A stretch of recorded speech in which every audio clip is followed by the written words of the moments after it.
Unang araw ng pagiging manugang, may 5 tao sa bahay ngunit sa hapagkainan ay mayroon lamang 4 na pinggan. Inutusan ako ng aking biyenan na tumayo at silbihan ang pamilya ng asawa ko habang kumakain, at saka pa lamang ako pwedeng pumunta sa kusina para kumain ng tira-tira. Agad kong kinuha ang libreta sa bangko na naglalaman ng 20 milyong pisong pabaong yaman sa akin, hinila ang aking maleta at umalis.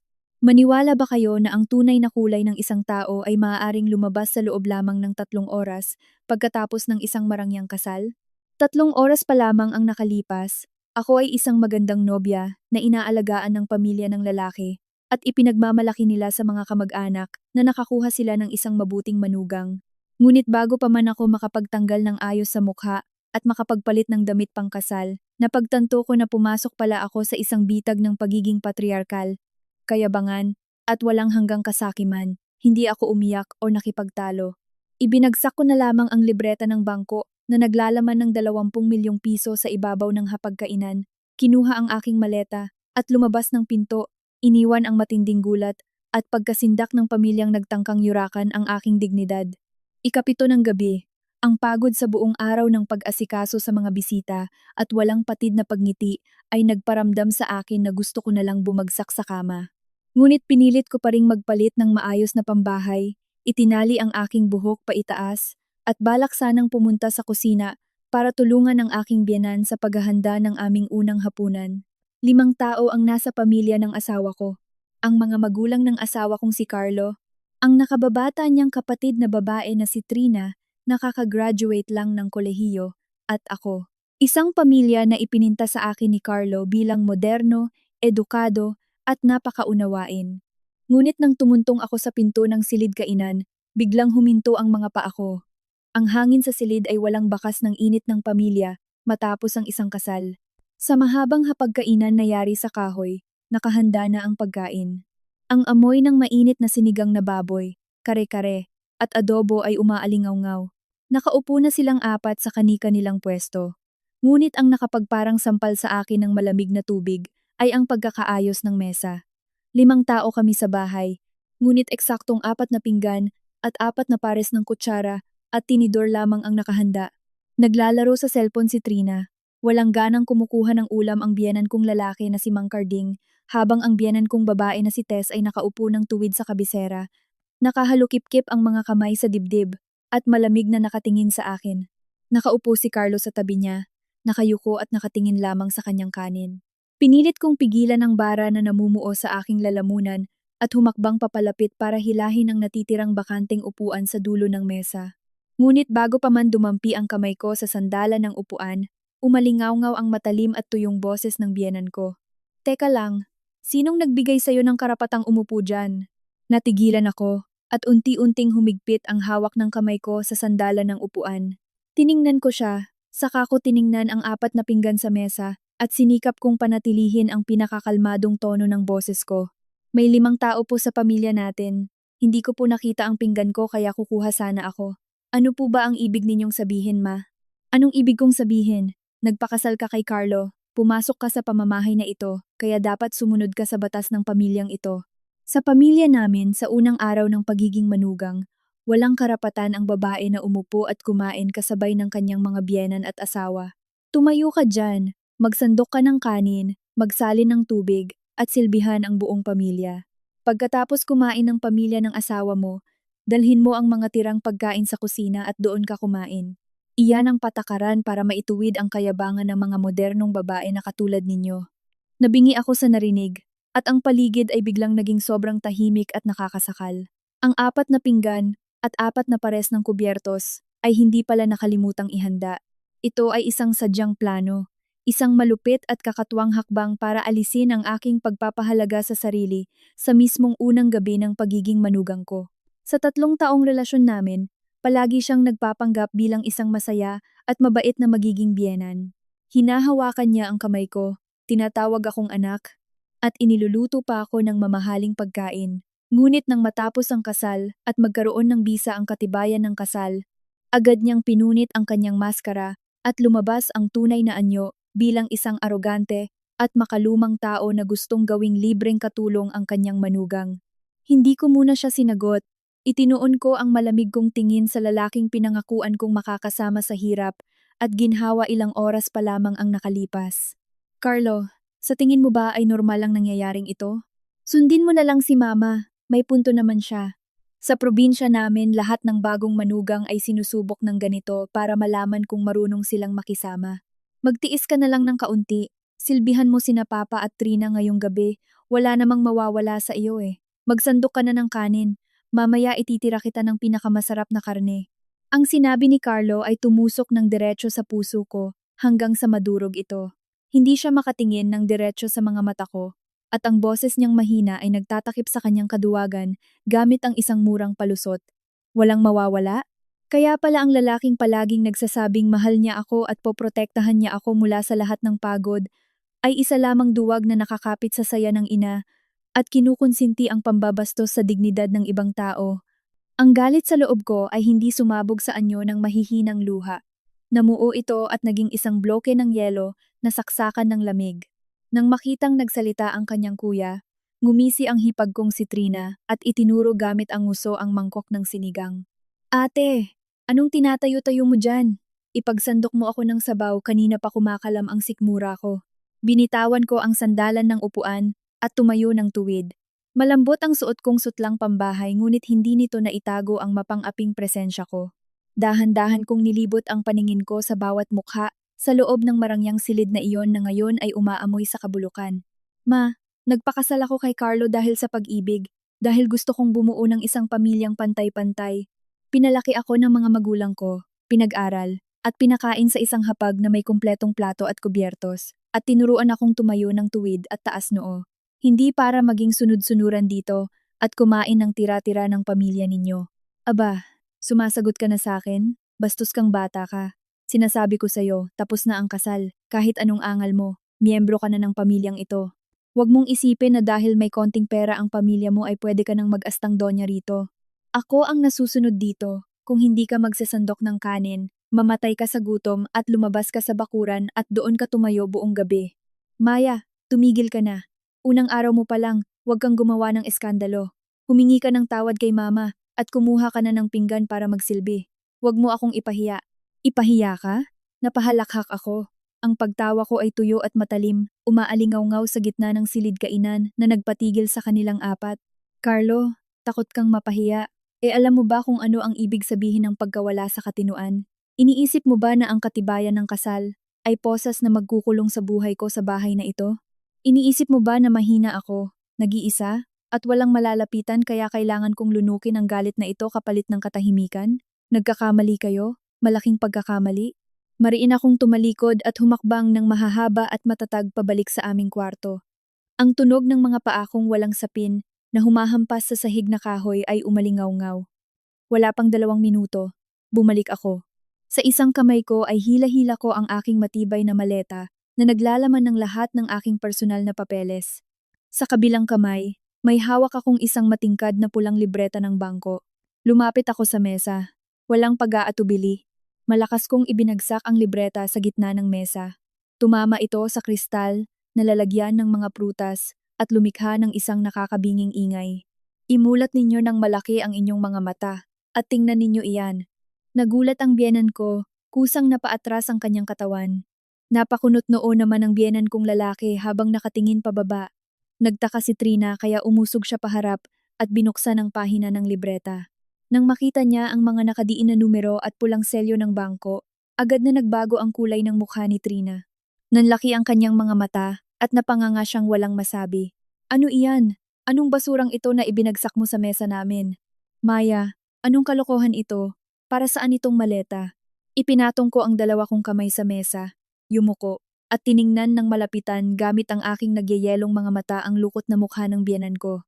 Basura ba? Tess, iyan ay isang libreta na naglalaman ng 20 milyong piso, ang pabaong yaman na ibinigay sa akin mismo ng mga magulang ko bago ako sumakay sa kotseng pangkasal. Dinala ko ito rito, para pambayad sana sa utang sa bangko ng palugi mong negosyo, para ibili sana ang pamilya nyo ng matinong sasakyan at ipagmalaki sa mga kamag-anak. Ngunit ngayon, nakikita ko na kahit 1 sentimo ang ibigay ko sa inyo ay isang pag-aaksaya at pang-iinsulto sa malinis kong pera. Ang silid ay biglang binalot ng katahimikan na nakakapangilabot. Nanliit ang mga mata ni Carlo. Nakatitig siya sa halagang 20 milyong piso sa libreta. Mabilis ang pagtaas-baba ng kanyang dibdib at naging hirap ang kanyang paghinga. Hindi niya kailanman nalaman na mayroon akong ganoong kalaking halaga. Sa loob ng 3 taon naming pagmamahalan, itinago ko ang tunay na estado ng pamilya ko.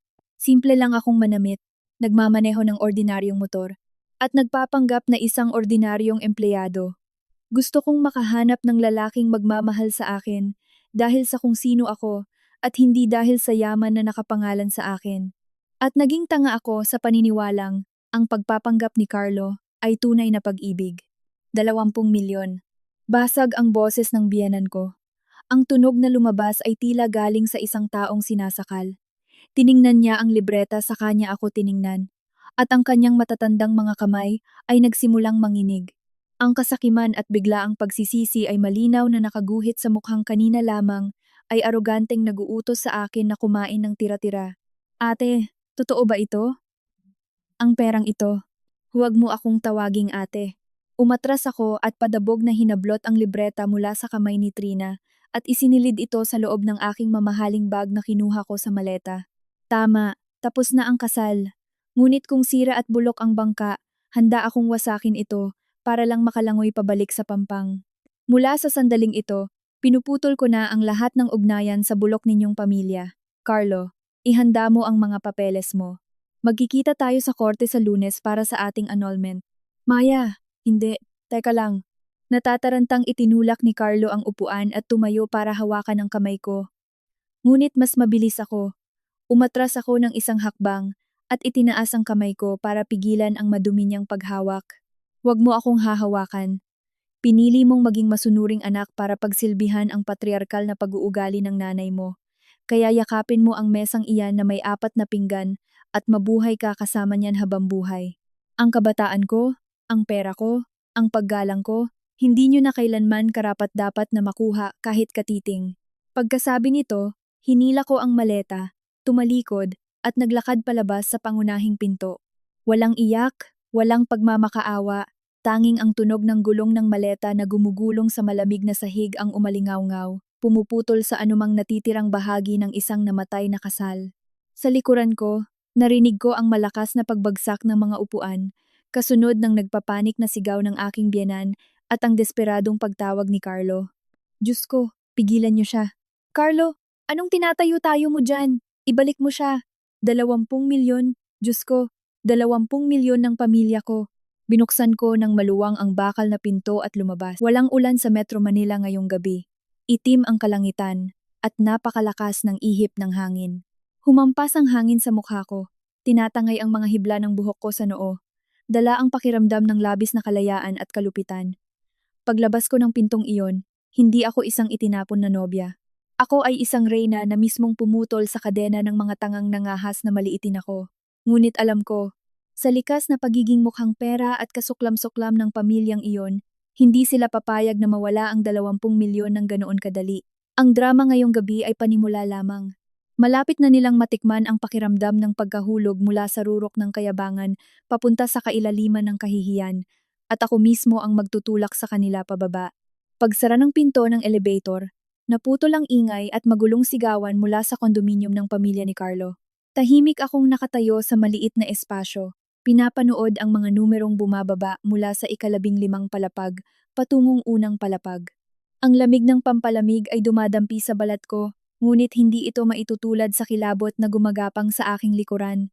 3 taong pagmamahalan, mga matatamis na pangako, at mga mapagkalingang kilos ni Carlo ay bumalik sa isip ko na parang isang murang nakakatawang pelikula na puno ng palpak na eksena at pekeng linya. Hinila ko ang maleta at lumabas sa bulwagan ng gusali. Biglang bumuhos ang malakas na ulan sa lungsod. Ang malalaking patak ng ulan ay humampas sa sementadong kalsada na amoy alikabok, lumikha ng mga basang bahagi na sumasalamin sa dilaw na ilaw ng mga poste. Walang nakaparadang taxi.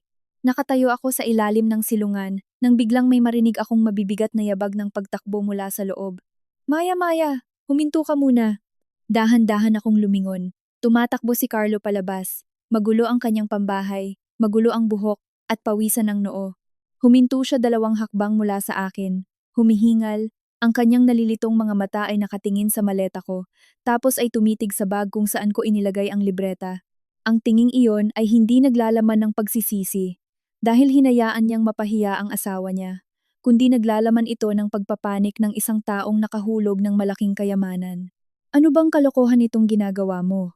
Maya, maayos naman ang lahat tapos bigla ka na lang aalis ng may maleta sa kalagitnaan ng gabi ng kasal natin. Alam mo bang umiiyak at hinihimatay si mama sa itaas?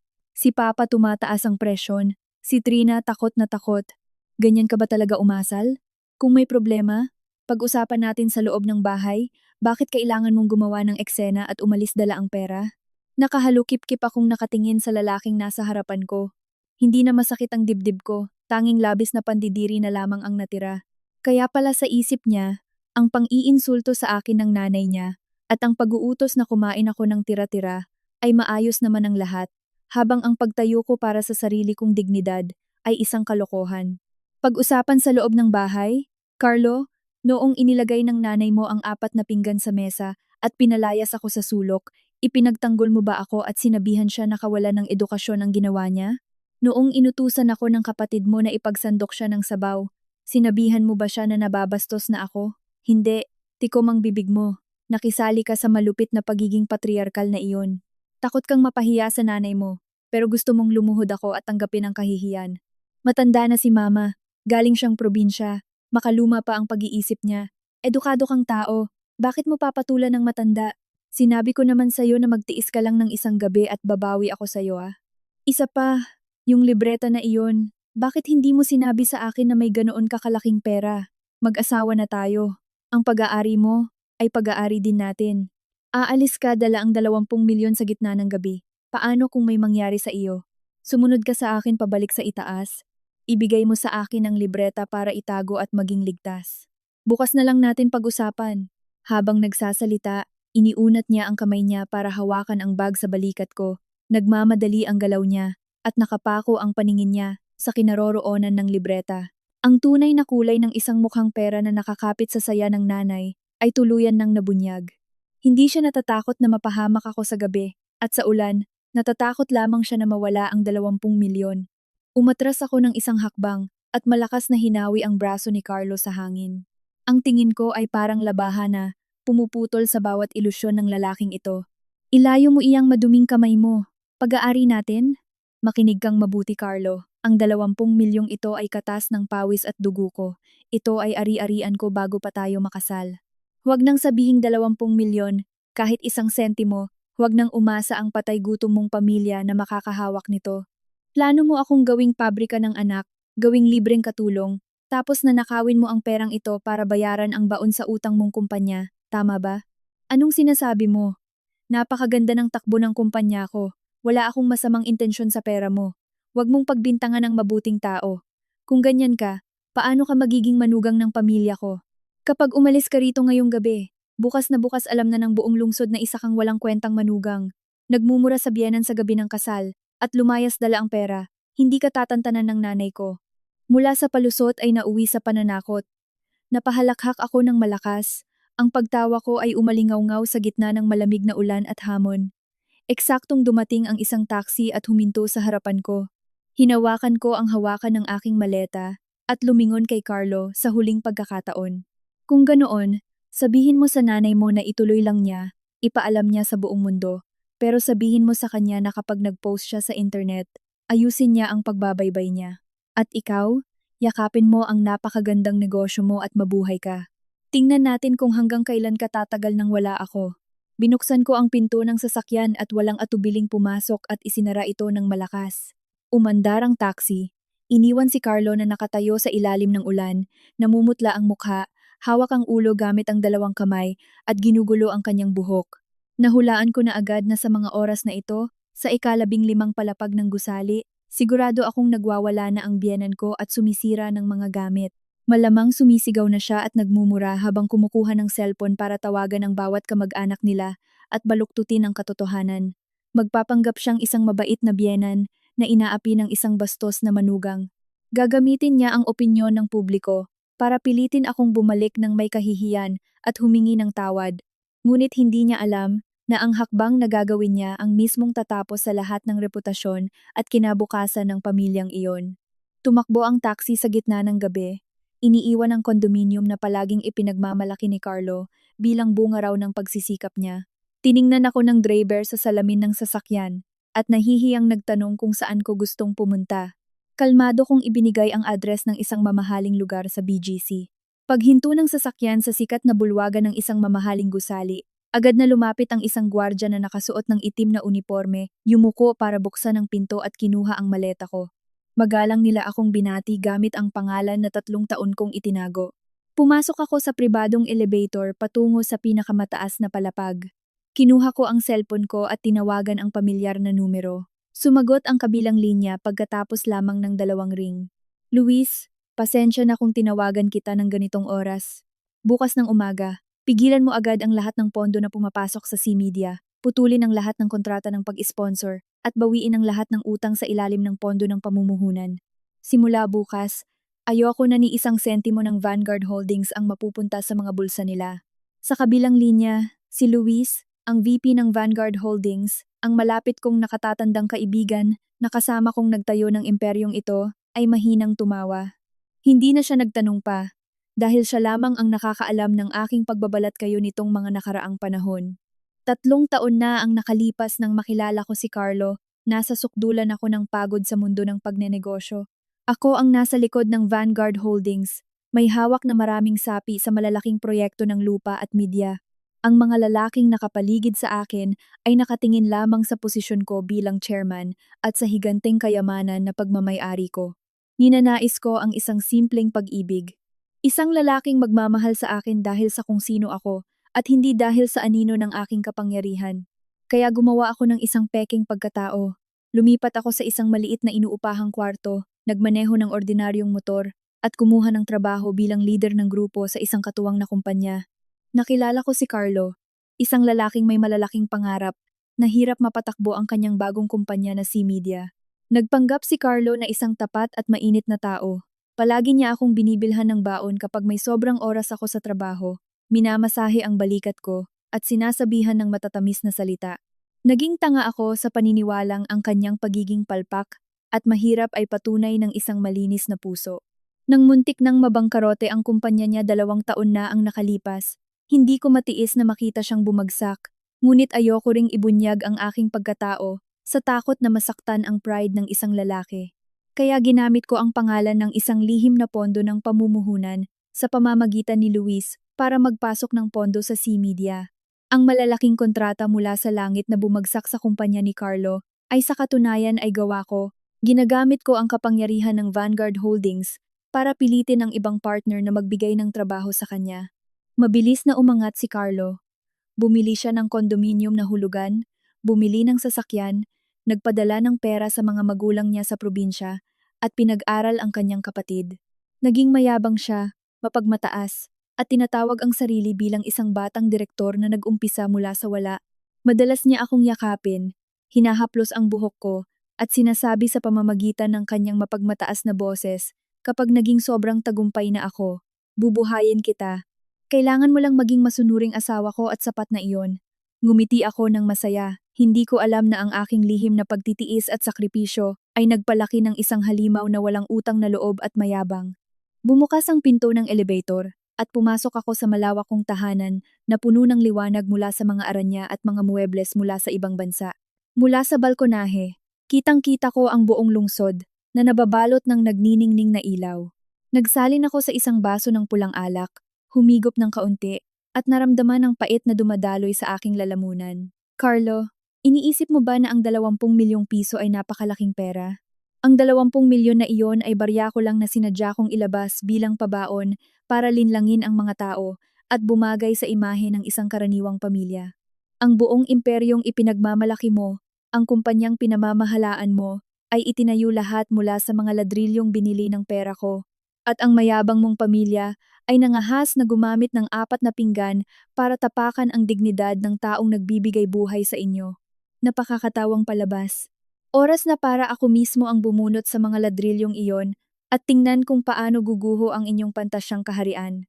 Kinabukasan ng umaga, nagising ako sa aking malambot na kama walang sigaw ng biyenan ko, walang amoy ng mantika mula sa kusina na naguutos sa akin na maglinis. Kalmado akong nagtimpla ng kape na walang asukal at binuksan ang aking tablet para tingnan ang balita. At tama nga ang hinala ko. Ang drama ng aking biyenan ay opisyal nang nagsimula sa internet, mas maingay at mas nakakatawa pa sa inaasahan ko. Mismo sa pahina ng Facebook ni Tess, isang mahabang post kasama ang litrato niya habang nakadextrose at namumutla ang mukha ay inupload at may daan-daang shares at comments na. Punong-puno ng trahedya ang post, na may mga mapait na salita na direktang nakatutok sa akin. Isinulat niya, "May mata ang langit, napakamalas ng pamilya ko at nagkaroon kami ng manugang na parang ahas." Sa mismong gabi ng kasal, nilait niya ang pagiging mahirap ng pamilya namin at sinabing hindi masarap ang pagkain naming taga-probinsya. Sumagot siya at nagmura ng diretso sa mukha ng mga biyenan niya. Nagtiis kaming mag-asawa at pinayuhan siya alang-alang sa karangalan ng pamilya. Hindi namin inakala na sinamantala niya ang oras na hindi kami nakatingin para nakawin ang lahat ng perang regalo mula sa mga bisita. Kinuha ang lahat ng ginto namin sa kasal at lumayas dala ang maleta kasama ng ibang lalaki sa gitna ng gabi. Ang kawawang anak ko ay nalinlang. Sa sobrang sama ng loob ko ay naospital ako, nakikiusap ako sa mga tao sa internet at sa ating mga kamag-anak na maging saksi sa kawalang katarungan na sinapit ng aming pamilya. Sa ibaba ng post, sunod-sunod ang mga komento mula sa mga kamag-anak ni Carlo at mga kapitbahay nila sa probinsya, walang tigil na minumura ako. Tinatawag nila akong manloloko, malanding babae, at walang pinag-aralan. Ang kapatid niyang si Trina ay nakikisali rin sa paninira. Mag-ingat kayo, nilapitan niya ang kuya ko dahil sa pera ng kumpanya. Ngayong nakakuha na siya ng marami, ipinakita na niya ang tunay niyang kulay. Kawawa naman ang kuya ko. Binasa ko ang bawat komento, humigop ng kape, at napangisi ng malamig. Gintong alahas, iyong manipis, at hungkag na gintong kwintas na wala pang 1 onsa, na hiniram lang niya para magpasikat sa kasal. Kagabi, dali-dali niyang hinubad iyon at itinago sa kabinet pagkakaalis ng mga bisita. Pera sa kasal?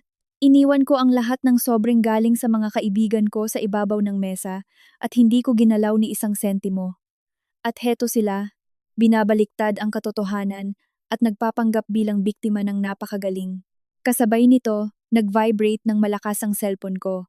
Dose-dosenang hindi nasagot na tawag mula kay Carlo, kasama ang hindi mabilang na mensahe na nananakot. Nasaan ka? Nakita mo na ba ang ginawa mo? Naospital ang nanay ko dahil sa iyo. Gusto kang ireklamo ng mga kamag-anak namin sa pulisya dahil sa pagnanakaw ng pera sa kasal. Bumalik ka rito, dalhin mo ang 20 milyon at lumuhod ka. Humingi ka ng tawad kay mama ngayon din. Kung hindi, ipapahiya kita ng husto na hindi mo na maihaharap ang sarili mo sa lipunan. Pupunta rin ako sa kumpanyang pinapasukan mo para matanggal ka sa trabaho. Binasa ko ang mensahe at hindi ako sumagot. Direkta ko nang hinarang ang numero niya. Gustong magpapulis? Sige, mag-report kayo. Gustong gumawa ng eksena? Gawin niyo lang. Naghuhukay sila ng napakalalim na butas para sa sarili nila. At papanoorin ko silang umakyat sa gilid bago ko sila sipain pababa. Pagsapit ng hapon, nakasuot ako ng mamahaling pasadyang kasuotan, dala ang mamahaling bag ko, at pumasok sa opisina ko sa pangunahing sangay ng Vanguard Holdings. Pumasok si Luis dala ang isang folder at inilapag sa mesa ko. Madam Chairman, naisagawa na po ang lahat ng utos ninyo. Nagpadala na ang pamunuan ng mabilisang abiso na naguutos sa C-Media na bayaran ang kanilang lampas sa taning na utang na 10 milyong piso sa loob ng 48 oras dahil sa paglabag sa tiwala. Bukod pa rito, ang 3 nilang pinakamalaking katuwang sa negosyo ay sabay-sabay nagpadala ng abiso ng pagkansela ng kontrata at humihingi ng danyos. Sa ngayon, paralisado na ang kumpanya ni Carlo. Wala pang 100,000 piso ang natitira sa bank account ng kumpanya nila. Tiningnan ko isa-isa ang mga pahina ng ulat sa pananalapi ng C-Media at tumango ng may kasiyahan. Ang galing mo, Luis. Hayaan mo munang mag-ingay ang nanay niya sa balita at social media ng 2 araw pa.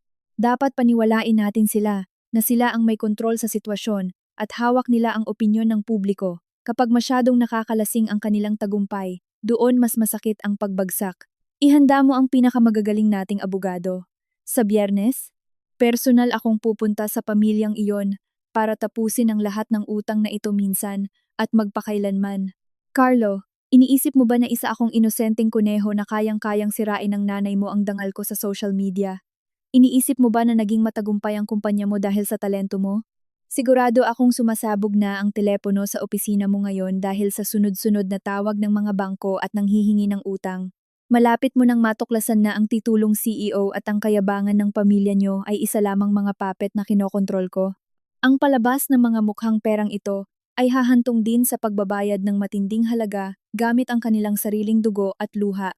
Dumating ang Biyernes. Makulimlim at kulay abo ang kalangitan ng lungsod, na parabang sinasadyang ihanda ang eksena para sa araw ng paghuhukom.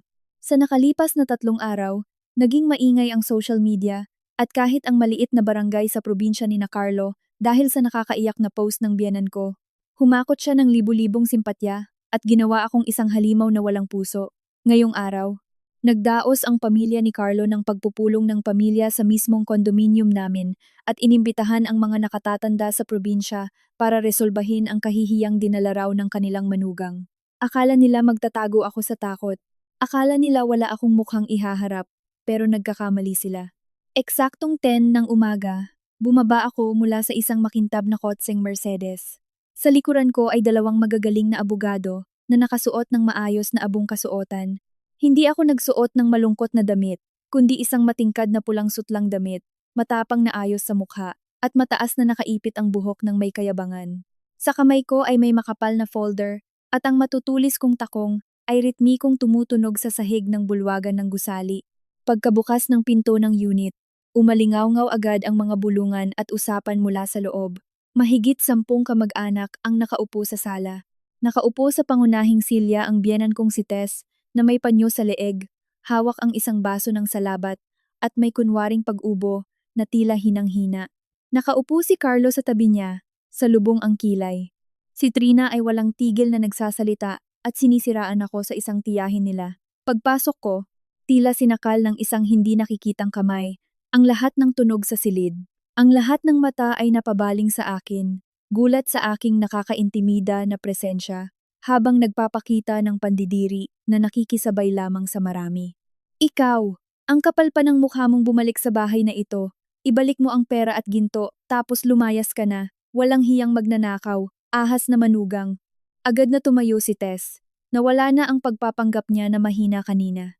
Sumugod siya palapit sa akin, nanginginig ang daliri na nakaturo sa mukha ko at umalingaw-ngaw ang kanyang matinis at basag na boses sa buong sala. Nagumpisa na ring mag-ingay ang ilang kamag-anak at kinundena ako.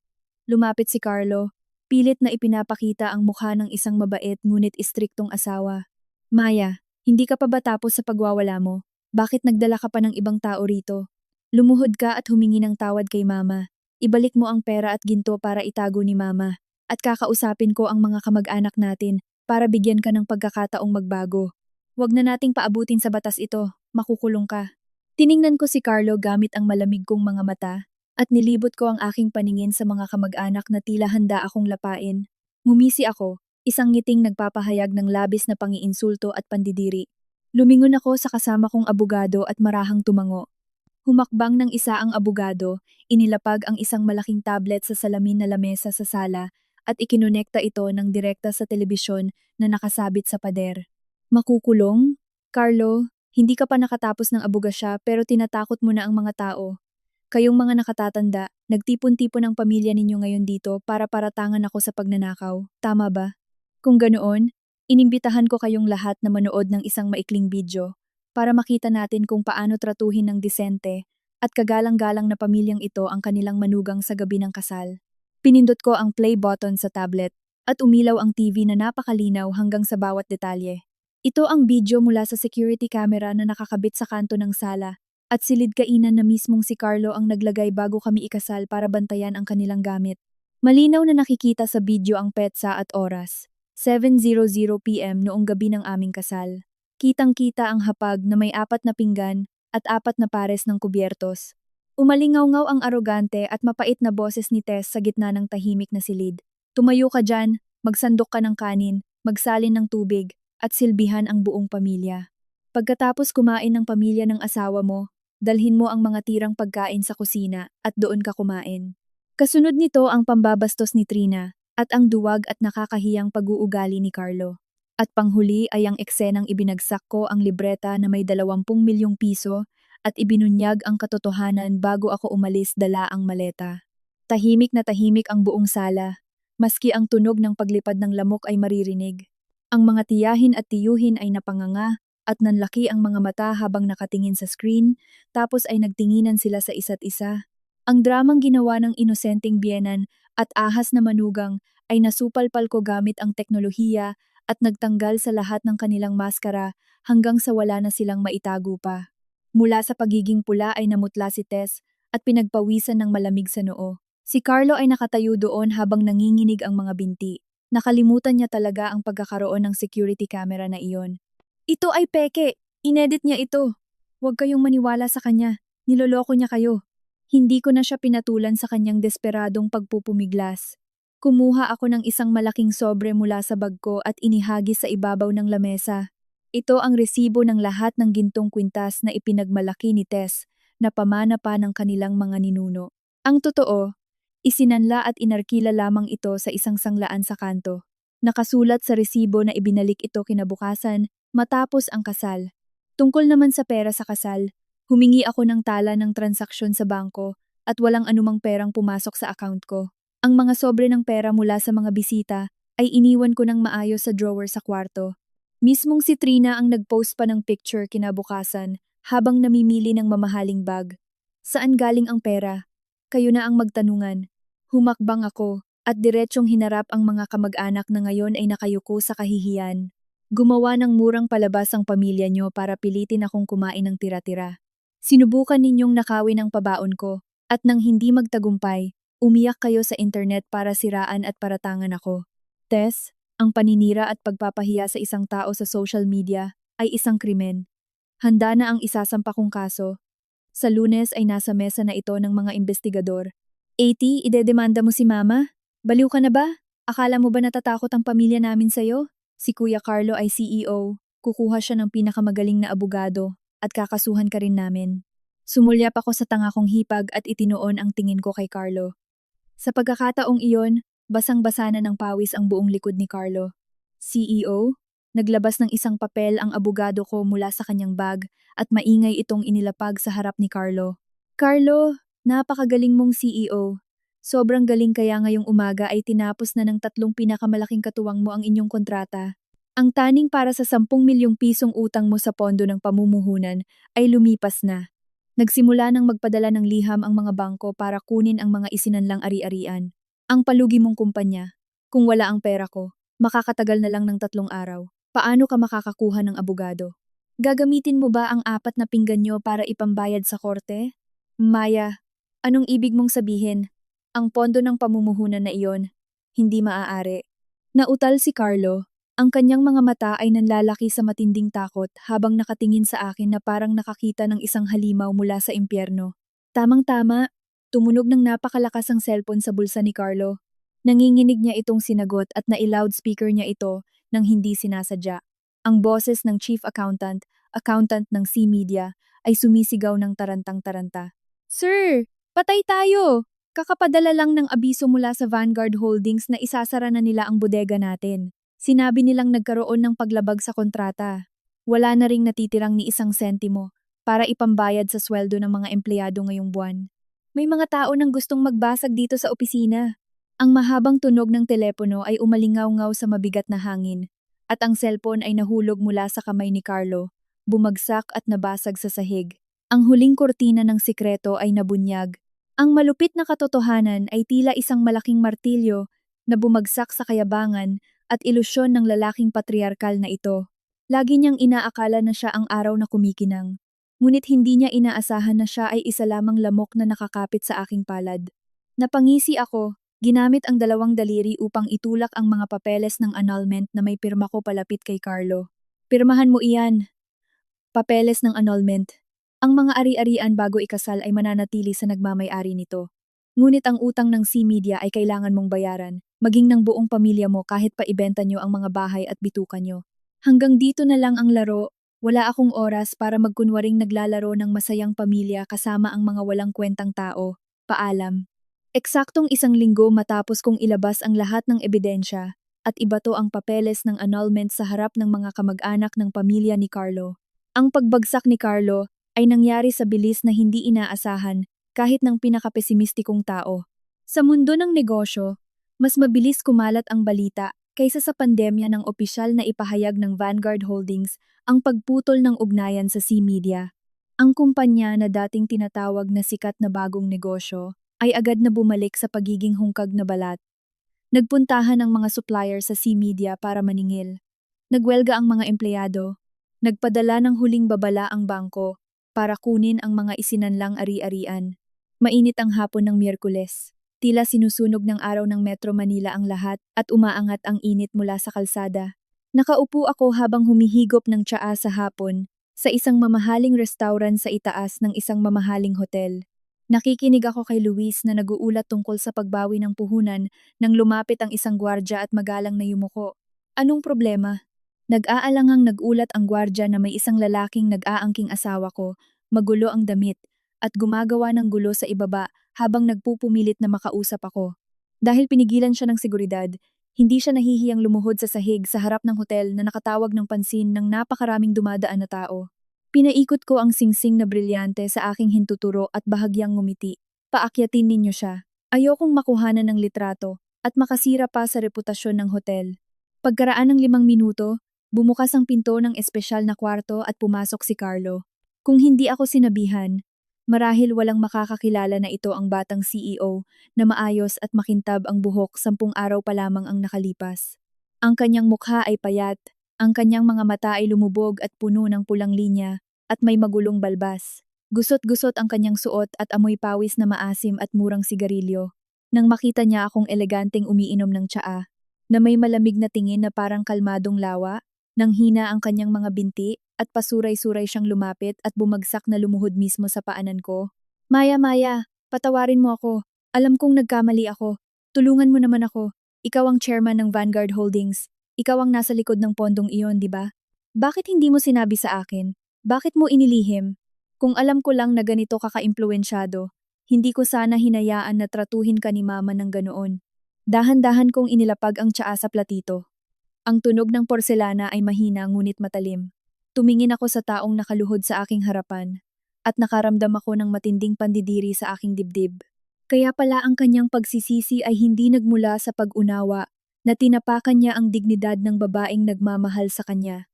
Ang pagsisisi niya ay sumabog lamang dahil napagtanto niya na hindi ako isang tupa kundi isang lobo na may hawak sa kanyang pitaka. Carlo, anong iniiyak-iyak mo diyan? Nagmamakaawa ka bang patawarin ko ang pag-ibig mo? O patawarin ko ang walang laman mong bulsa? Mahal na mahal kita, Maya. 3 taon tayong naging masaya. Nakalimutan mo na ba? Nabulag lang ako. Pinilit ako ni Mama. Ang totoo, si Mama iyon, makaluma siya at masama ang ugali. Inudyukan niya ako. Sabi niya kailangang turuan ng leksyon ang manugang sa unang araw pa lang para hindi ka makaakyat sa ulo ng pamilya ng asawa. Hindi ko talaga ginustong mangyari iyon. Maniwala ka sa akin. Pauuwiin ko siya sa probinsya. Puputulin ko na ang ugnayan ko kay Trina. Bumalik ka lang sa akin at bawiin mo ang papeles ng annulment para isalba ang kumpanya natin. Pangako, simula ngayon kahit anong sabihin mo, susundin ko, gagawin kitang reyna ko. Pagkarinig sa kanyang mga palusot, naramdaman kong napakakatawan nito hanggang sa puntong hindi ko na mapigilan. Isang matandang lalaki na noong nasa itaas ng tagumpay ay nagmamalaki sa kanyang kakayahan. Ngunit nang siya ay bumagsak at nasukol, handa niyang ibenta ang sarili niyang ina na nagluwal sa kanya para lang kumapit sa isang minahan ng ginto. Ang kaduwagan at pagiging walang hiya niya ay lumampas pa sa inaasahan ko sa isang tao.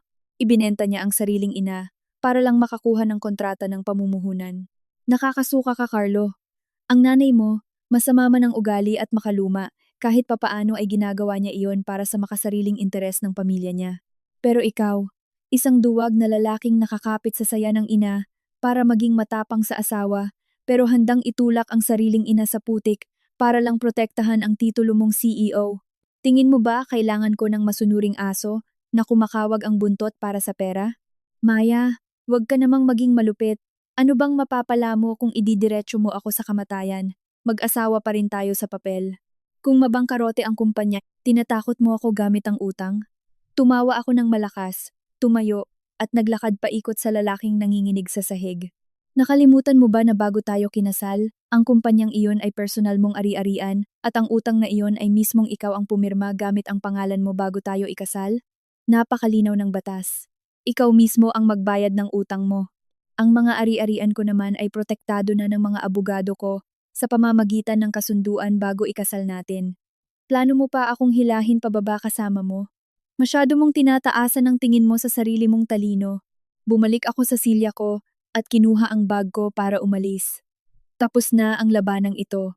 Namumutla ang mukha ni Carlo. Hindi na siya makapagsalita. Lahat ng atrasan niya ay pinutol ko na at wala nang natira. Umalis ka na, Carlo. Huwag kang lumuhod dito at dumiihan ang alpombra ng hotel. Kahit hindi mo pirmahan ang papeles ng annulment, ayos lang. Dahil sa mga ebidensya ng pang-aabuso sa emosyon at paninirang puri na pinost ng nanay mo sa internet at bukod pa sa pagkakabaon mo sa utang, siguradong maaprubahan agad ng korte ang isinampa ko. Maghanda ka na lang at huwag kalimutang linisin ang kondominium natin dahil bukas ay may pupunta para kunin iyon. Biglang napaangat ng ulo si Carlo, puno ng desesperasyon at takot ang kanyang mga mata. Ang marangyang tirahan na tinitirhan niya kasama ang kanyang pamilya, ang lugar na pinagmamalaki ng biyenan ko na anak daw niya ang bumili. Sa totoo lang, nakapangalan lahat sa akin sa ilalim ng isang kumpanyang CEO ng ari-arian. Nakitira ang mag-ina sa pawis at dugo ko, at inakala pang sila ay mga hari at reyna. Bukas, kakatok sa pinto nila ang karma. Lumabas ako ng kwarto at hindi na muling lumingon sa basurang bumagsak sa sahig. Habang tumatakbo si Carlo kung saan-saan at binabagtas ang paghihirap dahil sa pagkabangkarote, sa kondominium namin sa BGC, ang biyenan kong si Tess ay nananatiling namumuhay sa isang napakalaking ilusyon dahil sa kanyang sariling kamangmangan at kayabangan. Dahil sa peking pride at pagkadismaya ni Carlo, inilihim niya ang totoong sitwasyon ng pagkabangkarote mula sa kanyang pamilya. Nagsinungaling siya kay Tess at sinabing pansamantala lang ang problema at walang kinalaman ang pag-alis ko sa kanyang bulsa. Dahil naniwala ang nanay niya, lalo siyang naging mayabang. Naisip niyang ang pagpapaalis sa isang matigas ang ulong manugang na tulad ko ay isang malaking tagumpay. Nagsimula siyang magplano ng paghahanap ng bagong manugang para ipamukha sa akin na napakahalaga ng kanyang anak. Na kahit wala ako ay 12 ng mayayamang babae ang pipila para maging asawa niya. Isang Sabado ng umaga, nakaupo ako sa loob ng kotse ko na nakaparada sa tapat ng gusali. Tahimik na pinapanood ang isang komedya. Sa bintana, nakita ko si Tess na nakasuot ng makulay at napakabaduy na damit na may peking gintong kwintas sa kanyang leeg at may bitbit na peking mamahaling bag habang pababa. Kasama niya si Trina at isang babaeng may matapang na ayos sa mukha, punong-puno ng mamahaling damit at matapang na amoy ng pabango. Ang babaeng iyon, ayon sa ulat na ipinadala ni Luis sa akin, ay nagngangalang Mia. Nagpakilala siyang isang tagapagmana ng isang kumpanya ng lupa na galing Amerika. Ngunit sa totoo lang, si Mia ay isang profesional na manloloko na nagpapanggap bilang isang tagapagmana para manghuli ng mga palpak at uhaw sa titulong mga direktor. Sa hindi malamang dahilan, nakilala ni Tess ang peking tagapagmana na ito at dali-dali siyang inuwi sa bahay para ireto kay Carlo. Plinano niya pa na kuhanin ang lahat ng ari-arian ng babae para pagtakpan ang kahihiyang ginawa ko. Gamit ang aparato sa pakikinig na inilagay ng tauhan ko doon, narinig kong malinaw ang boses ni Tess habang nagyayabang sa mga kapitbahay nila. Magandang umaga sa inyo. Ipinapakilala ko sa inyo si Mia. Siya ay anak ng pinakamalaking kumpanya sa Alabang. Kagagaling lang niya ng Amerika at naging matalik na kaibigan ng anak kong si Trina. Gustong-gusto niya si Carlo. Ang CEO na tulad ng anak ko, dapat sa isang mayamang babae na katulad niya para bumagay sa estado niya. Hindi katulad ng dating babaeng mahirap at bastos na kumuha ng konting pera tapos naglayas. Tinapon na namin siya na parang basura mula sa bahay na ito. Ang 50 million pesos kondo na ito, anak ko ang bumili ng cash. Iparenovate ko na itong lahat para salubungin ang bago naming manugang. Ang kapitbahay ay napangiti ng pilit at umalis. Ang peking tagapagmana na si Mia naman ay nahihiyang ngumiti, hinaplos ang braso ni Tess at sinabing, "Tita naman, wala po kayong problema dyan. Kapag nagustuhan po ako ni Carlo, balang araw, siya rin po ang hahawak ng lahat ng negosyo ng pamilya namin." Pati si Trina ay sumang-ayon at itinaas sa ulap ang bago niyang ate. Silang tatlo ay nabubuhay sa ilusyon at bumubuo ng isang peking kinabukasan na puno ng yaman. Napahalakhak ako ng malakas mula sa loob ng sasakyan. Hindi ko alam kung ano ang magiging reaksyon ni Carlo, na ngayon ay may daladalang utang na 10 milyon. Kapag nalaman niyang kumuha ang nanay niya ng isang profesional na manloloko para lang isalba ang pride nila. Ngunit wala na akong oras para tapusin pa ang palabas na ito. Oras na para gisingin ang mga taong natutulog sa bahay ko. Sumenyas ako kay Luis at sa dalawang abogado na lumabas dala ang mga papeles patungo sa bulwagan ng condominium. Nang makita nila akong lumapit kasama ang mga lalaking nakaitim, napatigil ang ngiti sa labi ni Tess. Mula sa pagiging mapagmataas, naging kulay abo ang mukha niya. Nautal si Trina at ang pekeng tagapagmana na si Mia ay nagsimulang matakot at kumunot ang noo. Anong ginagawa mo rito? Umalis ka! Hindi tinatanggap sa bahay na ito ang isang babaeng nawawala sa landas na tulad mo. Mia, wag mo na siyang pansinin. Siya ang dating asawa ng anak ko. Pinalayas na namin. Ngayon pumupunta siya para manggulo dahil sa inggit. Hindi ko pinansin si Tess. Dumiretso ako at tinanggal ang mamahaling salamin ko sa harap nilang tatlo. Tess, hindi ka ba napapagod sa paggawa ng drama? Pinalayas mo ako? Pasensya na, nandito ako ngayon hindi para makipag-away o makinig sa panloloko nyo sa isa't isa. Nandito ako para bawiin ang bahay ko. Bawiin ang bahay? Nababaliw ka na ba? Ang bahay na ito ay binili ng anak kong si Carlo. Anong karapatan mo? Sumenyas ako at agad na binuksan ni Luis ang kanyang bag at naglabas ng isang dokumento na may pulang selyo ng ahensya ng gobyerno. Malinaw na papeles? Buksan ninyo ng malaki ang inyong mga mata at magbasa. Ang unit na ito sa 15 palapag ay pag-aari lamang ng Vanguard Holdings. Ang iyong anak na si Carlo ay isa lamang nangungupahan sa pangmatagalang kontrata. At para sabihin ko sa inyo, ang pagbili sa bahay na ito ay binayaran ko ng buo gamit ang pera ng kumpanya ko, 2 taon na ang nakalipas. Nakikitira lang kayo sa lupa ko. Ginagamit ninyo ang mga kagamitang binili ng pera ko. Tapos may lakas pa kayo ng loob na tawagin itong inyo. Ano? Sinungaling ka! Sinabi ni Carlo na siya ang bumili nito. Nanginginig ang boses ni Tess at hindi na niya kaya pang tumayo ng tuwid. Nang makita ng pekeng tagapagmana na si Mia na hindi maganda ang sitwasyon, umatras siya. Tawagan niyo ang anak niyo at tanungin niyo kung kayang-kaya niyang sabihin ang katotohanan. Mula sa kotse na minamaneho niya, ang damit na suot niya, at hanggang sa bubong na nagsisilbing silungan niyo, lahat ng iyan ay biyaya ko, at ngayon babawiin ko na ito. Sa sobrang ito naroon ang abiso ng pagpapalayas dahil sa hindi pagtupad sa moralidad at pandaraya ni Carlo. Ang taning para maalis ninyo ang lahat ng inyong gamit sa aking pag-aari ay 12:00 ng tanghali bukas. Kung mahuli kayo kahit 1 minuto, ang seguridad ng gusali ang mismong magtatapon ng mga basura ninyo. Inihagis ko ang malamig na puting sobre diretso sa dibdib ni Tess. Nataranta siya, kinuha ito, at binuksan ng nanginginig ang mga kamay. Ang pulang mga letra sa papel ay tila nagpagiray-giray sa kanya. Muntik na siyang bumagsak kundi lang siya inalalayan ni Trina. Imposible. Mama, tawagan mo si Kuya Carlo. Niloloko lang tayo ng babaeng iyan. Sige, tawagan niyo siya. Tawagan niyo ang CEO ninyo na lubog sa utang para makita natin kung maililigtas ba niya ang ilusyon ninyong mag-ina. Ngumiti ako ng matagumpay. Saka ko sila tinalikuran at naglakad paalis. Iniwan silang sumisigaw, nagiiyakan at ang tahimik na pagtakas ng peking tagapagmana na si Mia. Ang kahariang ginawa nila mula sa kasakiman at kasinungalingan ay tuluyan ko ng sinunog para maging abo, ang 20 milyon ko, ang dignidad ko.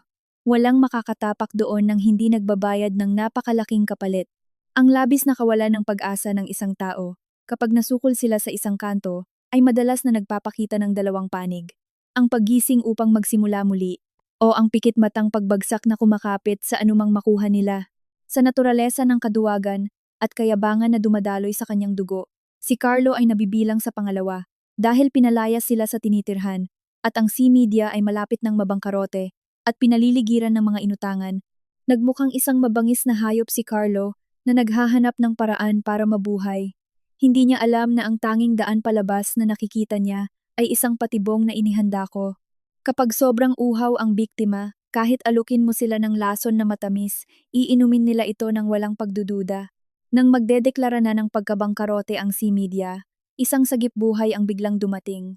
Ang Apex Capital, na kontrolado ng Vanguard Holdings, at syempre sa ilalim din ng pag-aari ko, ay nagpadala kay Carlo ng isang panukala na may kasamang 50 milyong pisong pondo ng pamumuhunan sapat para bayaran ang lahat ng utang at paswelduhin ang mga empleyado ng C-Media at buhayin muli ang mga natutulog nitong proyekto. Para kay Carlo, ang kontratang ito ay liwanag ng isang tagapagligtas.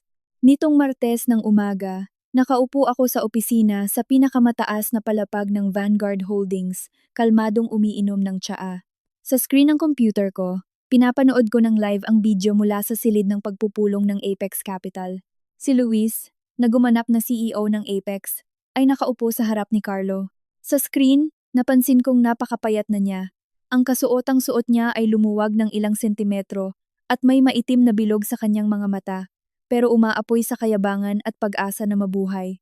Ang kanyang mga daliri na nakapatong sa salaming mesa ay naglalaro, na tila nagpapahiwatig ng kaba.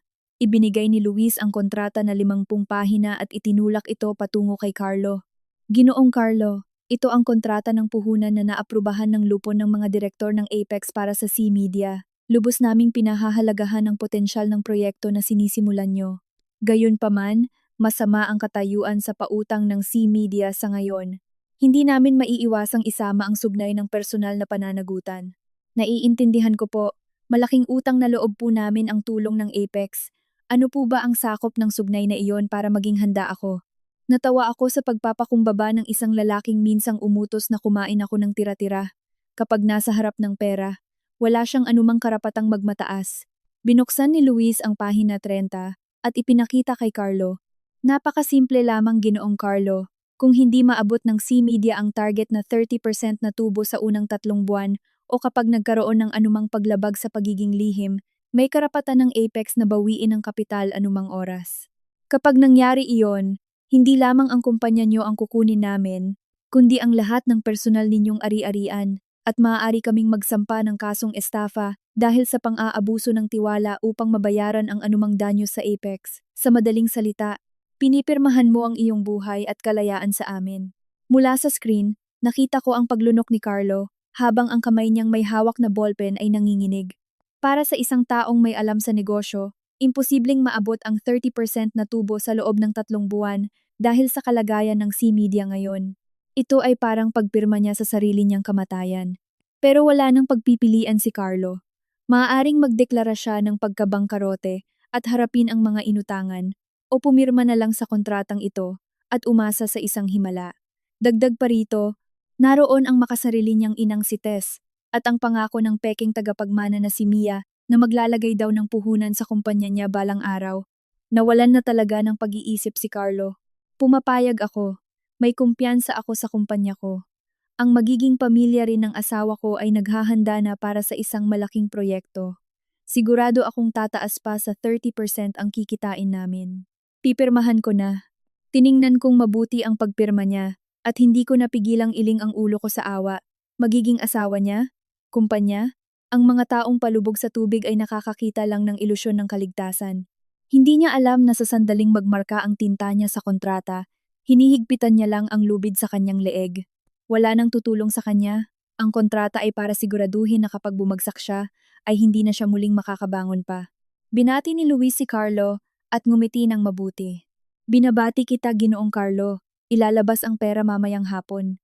Pero sana maintindihan niyo na ang Apex ay istrikto at hindi kami tatanggap ng anumang palusot kapag hindi niyo tinupad ang pinag-usap. Nakalimutan kong ibaba ang baso ko nang sabihin ito ni Carlo. Tila ang sarap magwala. Siya na lang ang hinihintay kong bumagsak. Tumunog ang abiso sa cellphone ko. Isang mensahe galing sa pribadong investigador na inupahan ko para subaybayan si Tess. Ang mensahe ay mga litrato nila ni Mia na nakasuot ng pangmayaman at nakasakay sa taxi papunta rito mismo sa pangunahing opisina ng Vanguard Holdings. Kumunot ang noo ko. Ano na naman kaya ang binabalak nila? Gusto nilang pumunta dito, naniniwalang buhay na muli ang C-Media dahil sa 50 milyong piso na pamumuhunan para lang pahiyain ako dahil sa aking trabaho rito. Masyado silang mga walang utak. Akala nila isa lang akong maliit na empleyado. Hindi nila alam na ito ang kaharian ko.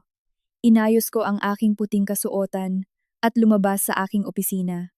Ako mismo ang sasalubong sa kanila ngayon para malaman nila kung ano ang pakiramdam ng durugin ng isang totoong kapangyarihan. Ang bulwagan ng Vanguard Holdings ay palaging tahimik, disente at eleganteng nakatayo. Ngunit ngayon, ang pagkatahimik na iyon ay nabasag dahil sa magulong boses ni Tess habang nanggugulo sa harap. Si Tess ay nakasuot ng makulay na damit, pinapalo ang ibabaw ng lamesa at nagwawala, katabi si Mia na nakasuot ng mapang-akit na damit at matapang ang ayos sa mukha habang taas noong tinitingnan ang tagatanggap receptionist. Sinasabi ko sa'yo, tawagin mo dito ang babaeng si Maya ngayon din. Empleyado niyo siya dito, hindi ba? Nasaan ang manager niyo? Labas! Kumuha kayo ng empleyado na walang ugali na tumakas dala ang pera at nanlalaki. Gusto kong mawalan siya ng trabaho ngayon din.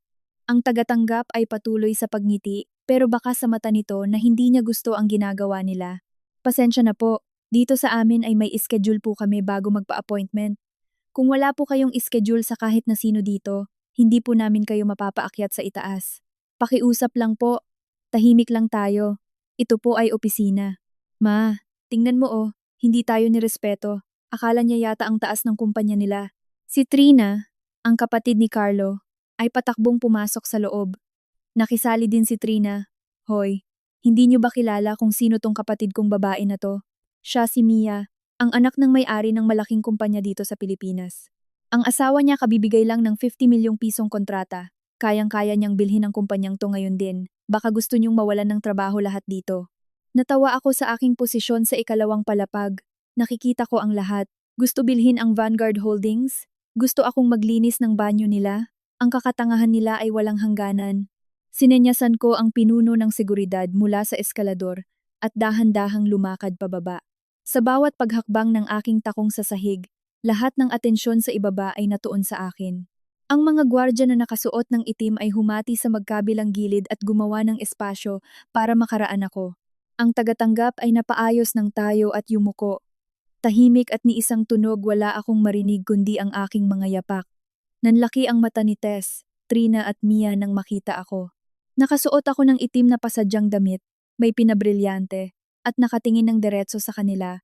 Hindi na ang asawang pilit silang tinanggap noon, kundi isang seryoso at makapangyarihang pinuno ng korporasyong tinatayuan ko ngayon. Tumayo ako sa tapat nila. Sabi ng gwardya, ipinapakilala ko sa inyo, ang chairman at chairman ng Vanguard Holdings, kaya ayusin ninyo ang inyong pagsasalita. TCEO? Nababaliw na ba kayo? Manugang ko siya. Isa siyang walang trabaho na kumakain sa bulsa ng anak ko. Niloloko niya kayo, sigaw ni Tess. Sumugod si Tess sa akin. Papaluin niya sana ako nang hawakan ng isang gwardya ang braso niya paatras. Bitiwan niyo mama ko. Anong ginagawa niyo?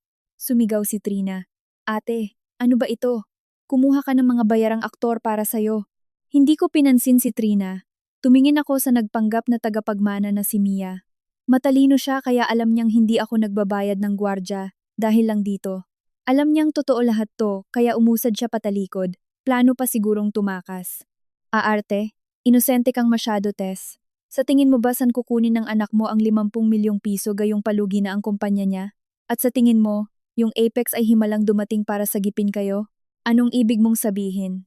Ang kontrata ni Carlo. Humakbang ako sa harapan ng biyenan kong nanginginig sa kaba ngayon. Ang Apex ay sangay ng Vanguard Holdings at ako ang nag-utos kay Luis na papirmahin ang anak mo sa kontratang yon. Hawak ko ngayon ang kumpanya niya, ang 50 milyong pisong utang niya, at ang buhay at kalayaan niya. At ngayon, nagpunta ka dito kasama ang peking anak ng may-ari ng kumpanya. Gusto niyo akong mawalan ng trabaho at bilhin ang kumpanya ko? Alam mo ba paano ibaybay ang salitang tanga? Napaluhod si Tess sa sahig at hindi makausap sa takot. Si Trina ay naiiyak na. Tumingin ako kay Mia na nakayuko at gustong tumakas. Mia o Maria de la Cruz, nagmula sa isang estero at may 5 kaso ng estafa at panloloko. Sa tingin mo makukuha mo ako sa palabas mo na tagapagmana ka? Tess, itong manugang mong babae ay pinapahanap sa internet ng madaming tao dahil sa panloloko. Kinuha mo siya para lokohin ang sarili mo. Anong sinasabi mo? Manloloko ka. Sabi mo sasalbarin mo si Carlo. Gulat na tiningnan ni Tess ang manugang sa kahinigit ang buhok ni Mia. Pero dahil sanay manloko si Mia, binalibag niya si Tess sa kalsada saka ito sinabihan. Baliw ka na ba? Kayo ang pabigat. Ayaw ko na nga dito, mga walang pera. Tumakbo si Mia palabas ng gusali. Naiwang umiiyak ang mag-inang Tess at Trina habang kinukuhanan ng video ng ibang tao. Tumingin ako at sinabing, palabasin niyo ang dalawang iyan.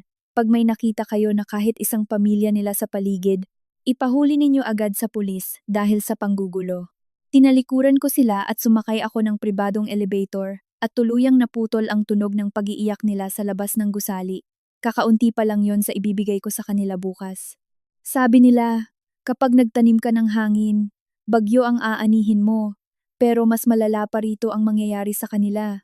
Ayon sa investigador na nanonood sa kanila, napaalis na sila sa bahay at umupa sa isang maliit na inuupahang kwarto sa Metro Manila. Nagpakapagod si Carlo sa kumpanya dahil nagamit lahat sa utang ang perang inilabas namin at sinusubukan makuha ang 30% na tubo pero wala silang nagawa. Hanggang bumalik si Mia at kinausap si Tess at iniyakan at dahil mangmang itong biyenan ko, naniwala ulit siya at umuwi sa probinsya para kunin ang titulo ng bahay nila at isinanla ito sa mga nagpapautang ng 5,6 at sa mga sanggano dahil hindi daw maka-withdraw si Mia ng pera. Nakita ko silang hawak-hawak ang pera kasama ni Mia. Pagkatapos makuha ito, tumakas ito sa isang taxi at hindi na nakita pa. Makalipas ng 3 araw, natapos ko ang palabas nang tumawag sa akin si Luis. Hindi na mahanap si Mia, hindi na rin ito nakita pang muli. Na-stroke si Tess kaya napunta sa ospital. Pero hindi diyan nagtapos. Dahil hindi naabot ni Carlo ang kota niya sa C-Media, napilitan kaming isara ang lahat. Kaya nalaman na niyang mababang karote at walang naiwan sa kanila at nakaharap sa kanya ang isa pang kaso. Mapupunta siyang kulungan at ang masaklap pa. Ang pamilya niya ay pinalibutan ng mga nagpapautang ng 5,006 dahil si Tess pala ay kumuha ng utang na mahigit 5 milyong piso mula sa titulo ng lupa na ibinigay kay Mia. Pagka-uwi ni Carlo ay nakita na niya ang mga taong galit na galit at gustong manaksak ng kung sino at ang asawa daw na anak mayaman ay isa palang manloloko at patakas na. Napatigil siya sa sobrang takot. 20 milyon na utang niya tapos isama mo pa itong 5 milyon na utang ng ina niya sa mga sanggano. Sumabog ang utak ni Carlo at napaluhod sa ulan sa gabi. Ang gabi ng araw na yon, malakas ang ulan sa Metro Manila. Ang hangin ay parang humihiyaw. Nakaupo ako sa aking tahanan, kalmado na umiinom ng tsaa nang biglang tumawag ang tagatanggap sa ibaba. Naiiyak daw at nagmamakaawa ang pamilya. Pinuntahan ko ito at nakitang gulo-gulo at madumi sila lahat habang sinisigawan ako ng biyenan at ni Carlo na iligtas daw sila dahil mahal daw talaga ako ni Carlo at si mama niya daw ang pasimuno ng lahat kung kaya binabastos ako noon. Iyak daw ng iyak si Tess na wala naman daw silang ginawang masama. Tiningnan ko lang si Carlo na parang awa niya na babayaran na raw niya lahat at kukunin niya ako ulit kapalit ng pera para wala ng problema ang Apex. Natawa na lang ako sa kaignorante ng lalaking ito. Mahal, wala kayong karapatan dito. Bakit ko kayo bibigyan ng pera ko gayong ipinakain niyo sa akin ay tira-tira? Kinuha ng abogado ko ang papeles at ibinagsak sa harapan nila, papeles ng annulment na naaprubahan ng walang pag-aalinlangan at inihagis ulit ang isa pang papel kay Carlo. Mandamiento de aresto dahil sa pandaraya at pagkuha sa kumpanya niya. Aabot ng 8 taong kulungan ang ihahatid ni Carlo. Nagulat ito at nanlabo ang paningin. Si Tess ay nawalan ng malay. Tumakbo si Trina para alagaan ang mama niya. Masyado kang malupit, demonyo ka. Sigaw ni Trina sa ulan. Demonyo ba? Di ba't kayo rin ang nagturing sa akin noong una at nagbigay kayo ng pang-asar at mapanirang balita nyo kaya napilitan ng Apex ibenta ang utang? Hindi nyo ba alam na kapag nilabanan nyo ako sa internet na alam ninyong totoo ay isa iyang kasalanan? Sinira ninyo ang lahat pati titulo na nanakaw ng isa lang manloloko at ngayon ikaw ay matatapang at masama. Pinalabas sila at isinara ko ang pinto, kasabay ng pag-angat ko sa elevator at naputol ang lahat ng ingay nila. Nobyembre, malamig ang Metro Manila. Nasa labas ako habang umiinom ng tsaa at iniisip kung paano ang takbo ngayon ni Carlo na nakuha na ang 8 taong pagkakulong. Sina Tess at Trina na hindi na mahanap ng mga nagpapautang ng 5-6, namumuhay sa probinsya at nagbebenta na lamang ng basura at namamasukan sa mga mabababang trabaho dahil sa kahihiyan at paghahanap ng utang na loob. Natapos ang lahat sa magandang paraan. Wala nang mananakit pa sa akin. Hindi ako demonyo kundi nilinis ko lamang ang kalat. Gusto ko lang sabihin sa lahat ng kababaihan, huwag magpauto sa lalaking papakainin ka kapag napakasalan. Mas maiging may pinag-aralan ka at pera, hindi mo naiisipin pa na aapakan ka. Dahil kung wala ang 20 milyong piso na naipon ko, o wala akong Vanguard Holdings, naging patay gutom na sana ako sa asawang ito. Magmahal, pero hindi mawawala ang iyong pag-asa. Mahalin mo ang iyong sarili at iangat, dahil kapag binitiwan mo ang mga walang kwentang bagay, maaari ka ring maging reyna tulad ko. Paalam. Magkikita pa tayong muli.